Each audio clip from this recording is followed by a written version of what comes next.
are you all? I hope you all are fine and doing great in your life. So in today's video, we are going to cover up the Kushan Empire. Starting with the very first topic of this lesson, that is Kanishka the great. So आपको पता है कनिष्का कौन थी? कुशाना वंश के सबसे famous and powerful king थे.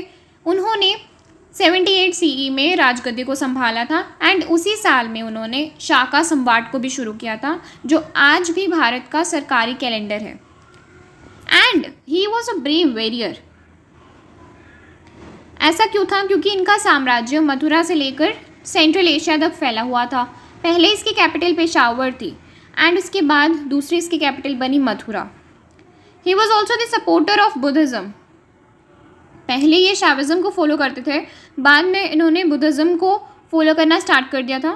Fourth Buddhist council में बुद्धिज़्म को दो हिस्सों में बांटा गया था, that is Hinayana and Mahayana. And Kanishka ने महायाना को बढ़ावा दिया.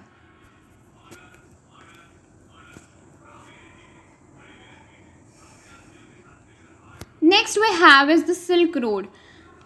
So Kushanas controlled the famous Silk Road. They collected taxes from traders traveling between China and Europe. Silk road एक रोड नहीं थी, पूरा ट्रेड नेटवर्क था जो चाइना को रोम से जोड़ता था. इस रोड का नाम सिल्क रोड इसलिए पड़ा क्योंकि चाइना का सिल्क सबसे फेमस एक्सपोर्टर था. कनिष्का के टाइम में पेशावर और मथुरा इसके मेन सेंटर्स बन गए.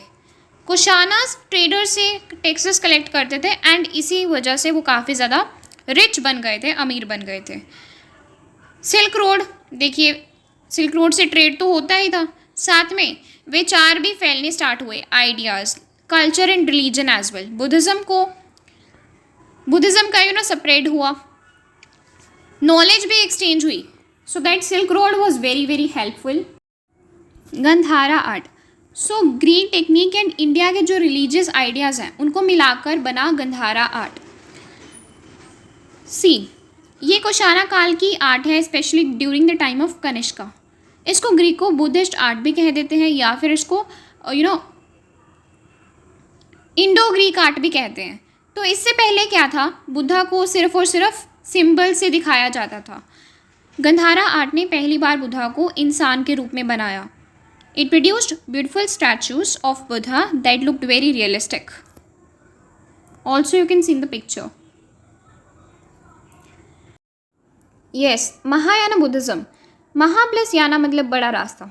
ये बुद्धिज़्म की वो शाखा है जो कहती है कि मोक्ष सिर्फ और सिर्फ मोक्ष या फिर नन्स के लिए नहीं है, बल्कि ये सबके लिए है. कनिष्का के टाइम में फोर्थ बुद्धिस्ट काउंसिल जब 100 CE में बुद्धिज़्म को दो हिस्सों में बांटा गया था, हिनाया एंड महायाना.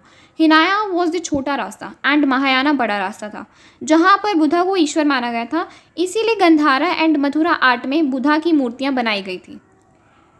जो कनिष्का है उन्होंने महायाना को बढ़ावा दिया क्योंकि महायाना में बुद्धा को ही ईश्वर माना गया था. And as I had already told you कि पहले वो शैविज़्म को फॉलो करते थे, बाद में वो बुद्धिज़्म को फॉलो करना उन्होंने स्टार्ट कर दिया था, इसलिए वो महायाना को उन्होंने आगे बढ़ाया.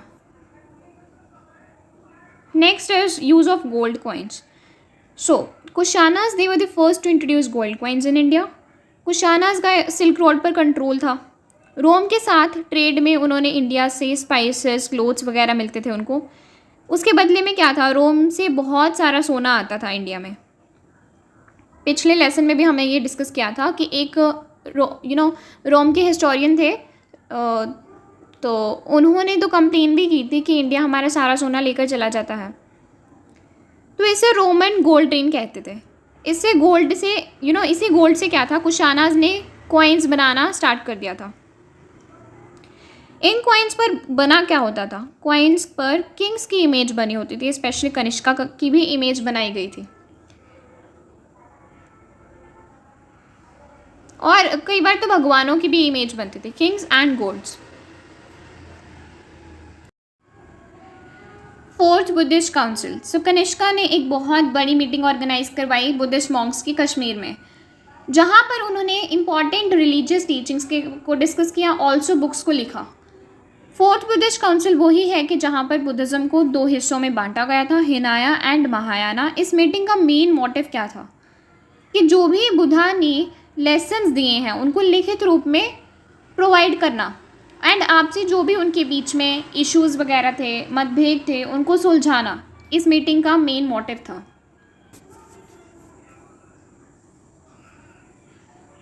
पेशावर कैपिटल, तो आज का जो पेशावर है उस टाइम पर इसको पुरुषपुरा कहा जाता था।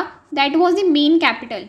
ये एक बहुत बड़ी सिटी है जहाँ पर मॉन्यूमेंट्स एंड टावर्स भी थे।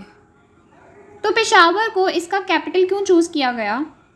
क्योंकि स्ट्रैटेजिक लोकेशन की वजह से सिल्क रोड के बिल्कुल बीच में था ये। China, central Asia, India and Rome को जोड़ने वाला एक मेन जंक्शन। ऑल्सो यहाँ पर ग्रैंड मॉन्यूमेंट्स एंड टावर्स थे, as we have already discussed. Mix, so Kushanas का बहुत ही इंपॉर्टेंट रोल रहा है in mixing the cultures of Greek, Persia and India. Kushanas ने इन सब के कल्चर्स को ऐसे मिक्स किया कि एक नया कल्चर फॉर्म हुआ, कुशाना कल्चर। ठीक है, इसे सिंक्रेटिज्म कहते हैं। For example Gandhara and Mathura art, Kushanas ने Greek technology and Indian soul को ऐसे इकट्ठा किया। उन्होंने सभी के रिलीजन्स को अपनाया, जिसकी वजह से ये एम्पायर काफ़ी यूनिक एंड डाइवर्स बना। Talking about the military power, तो कुशानास की अपनी स्ट्रॉन्ग खुद की आर्मी थी एंड पावरफुल हॉर्स राइडर्स थे, जिसकी वजह से वो खुद को डिफेंड कर पाए, ऑल्सो अपने एम्पायर को एक्सपैंड कर पाए। अब जो कुशान एम्पायर है कहाँ तक फैला हुआ था? It stretched from central Asia to the north India. It was a bridge between east and waste.